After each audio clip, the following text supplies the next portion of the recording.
maka wiridanana tuh di bulan Rajab hayang supaya kos Kangjeng Nabi bisa hiber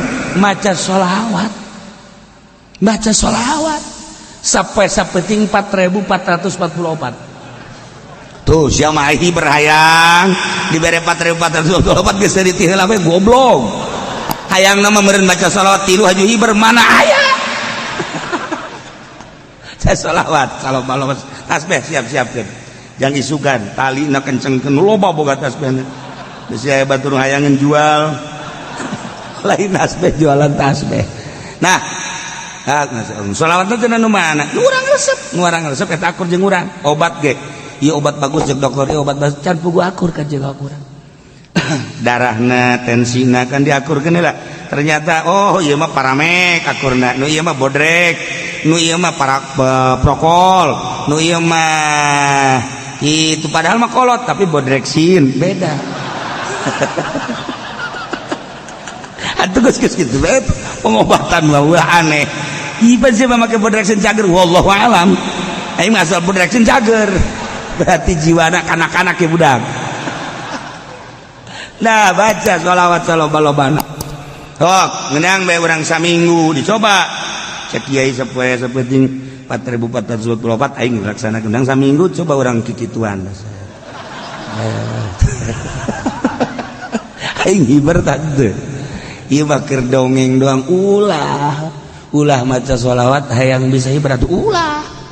hayang menang ridho Allah subhanahu wa ta'ala geus menang ridho Allah ku Allah dikumahakeun ge kumaha ulah besi boga urang maca sholawat dah hayang bisa berulah hayang teterak ditembak lah aja paeh-paeh bae hayang maju usah lah jangan maju usah dengan ngadon ulin doang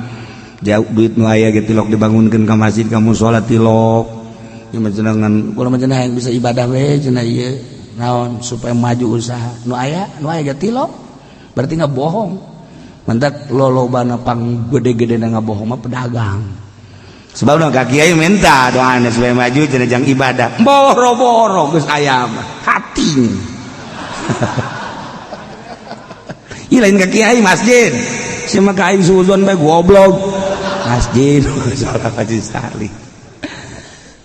nah maca sholawat nu loba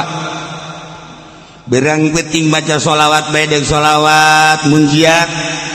deuk sholawat kamilah atawa nariyah kamari sholawat nariyah teh orenganan ciptaan Ibrahim At-Tazi makomna di ditu di Maroko masyaallah di Pes nah eta nu sakurang dibaca Allahumma sholli sholatan kamilatan wa sallim salaman taman nasina Muhammadin lajitan halu bihil uqadu wa farju bihil qurba tuqda bihil awaij dunalu bihir raghaib husnul khatimi wa yustasqal ghamam abah madi dieu ngaijazahkeun wa yustasqal ghamam biwajhil karim kamari ngadeng itu wa yustasqal ghamam picung gentur mah wa yastasqil ghamam kula ijazah dipicung yang baden wa yastasqil ghamamu yang nuh wa yastasqil ghamamu tapi kiai-kiai nu lain diurangi wa yustasqal ghamamu lah cenah daripada kitu mah kula moal maca tolol ge coba diributkeun wa yustasqal jeung wa yastasqil moal maca ieu mah aya ge deuk wa yustasqal wa yastasqil penting maca ieu mah lain riweuh kieu mah ngadengena ge moal maca baca dek wa yustasqa mangga wa yastasqi mangga kula ijazah wa yastasqi dipicung di guru kula keresek lantaran menang dipicung gentur wa yastasqi di dia abah ma wa yustasqal ghamamu biwajhil karim wa ala alihi wa sahbihi kullamatu wa nafasin bi kulli ma'lum lobaan wa yustasqa nu maca di wa yastasqi ternyata di Maroko na wa yustasqal ghamamu Ibrahim At-Tazi jadi Tazi itu ya ngaran lembur Ibrahim urang Taz geus eta teh salah ngangaranan kudu nama sholawat At-Taziyah kamilah At-Taziyah kulantaran zaina di ditu dicecekan jeung takna dicecekan ke orang Indonesia berarti sholawat kabilah An-Nariyah padahal mah taziah. Gitulah surah Syekh itu Abdul Aziz Al-Kubati ngan kulantaran geus tenarna di mana-mana nariyah tuh masalah sebab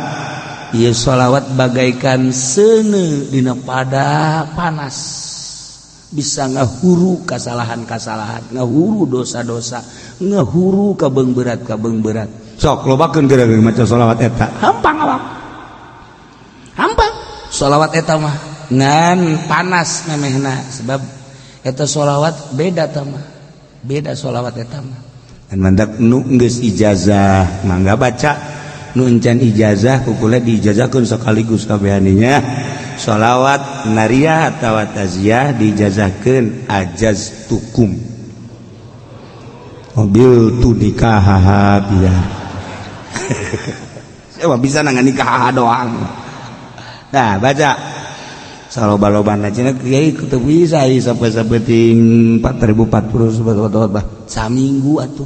saminggu 4444 kiai kok eta 4444 emang kumaha sih bisa bilangan kos itu sholawat kabehna aya 4444 sholawat kabehna sholawat dipuat di Dalailul Khairat karangan Sulaiman Al-Jazuli kamari jarak ka ditu ka Marrakesh ka makom Sulaiman Al-Jazuli nah eta nu ngarang Dalailul Khairat cenah kurang mah moal maca sholawat nariyah lah deuk maca dalail masalah dalail sholawat nariyah panjang ting cenah nariyah mah kula mah deuk Ibrahimiyah bae nu sok dibaca paripal nameh ngaji teh ayo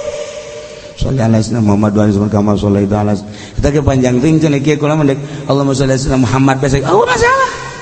da cenah kula mah Allahumma sholli ala sayyidina Muhammad wa alihi Muhammad kieu bari ngedeng masalah cenah kula mah bari ngedeng ge lah deuk sameunangna hayu tungtungna teu maca ieu teh jelema tah asal geus ka dieu ge nyedak kana moal maca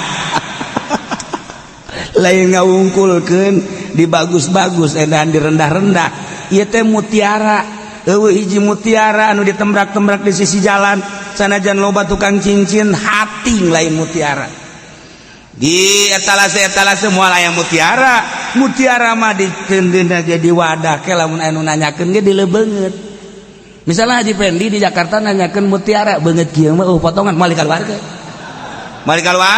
beungeut kieu mah alah paling hebat ya beungeut kos kieu mah ieu mah Sulaiman Kurdi bere. Oh mau nanya apa Pak Haji? Nanya mutiara. Enggak ada juga Sulaiman Kurdi. Yang mana? Torojol teh bener si Sulaiman dibikeun.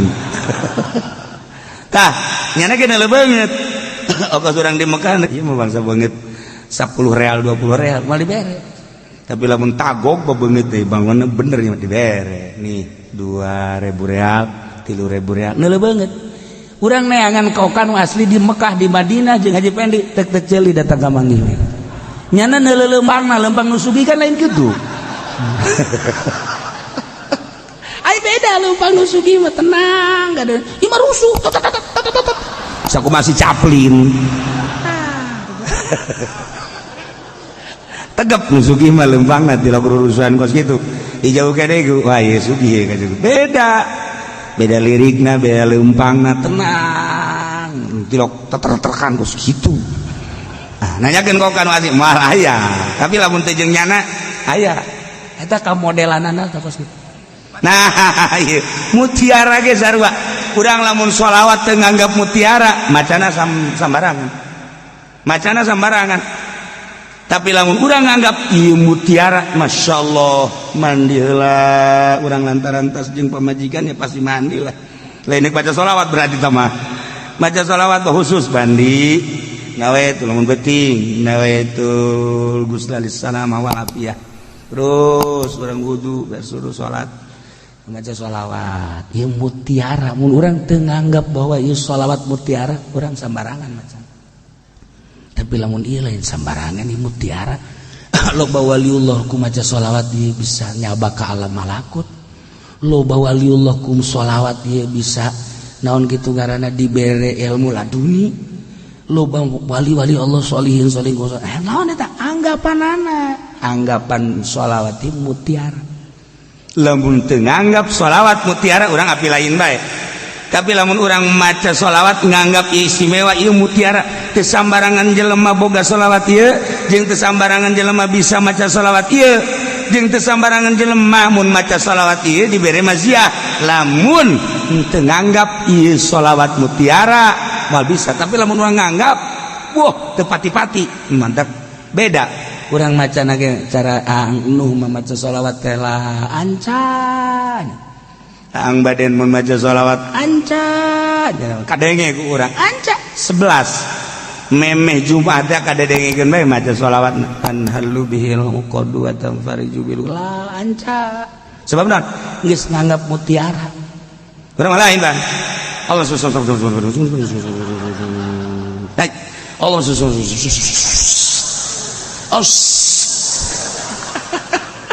Aisyah baca naon sholawat kan gitu amat Allah udah ngomong teu anggap jana teu anggap naona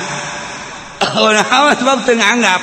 ngalamun nganggap mutiara mah kan masyaallah alhamdulillah bisa 11 ke luar biasa Allah ningalikeun memperhatikeun jeung ngadengikeun ka sholawat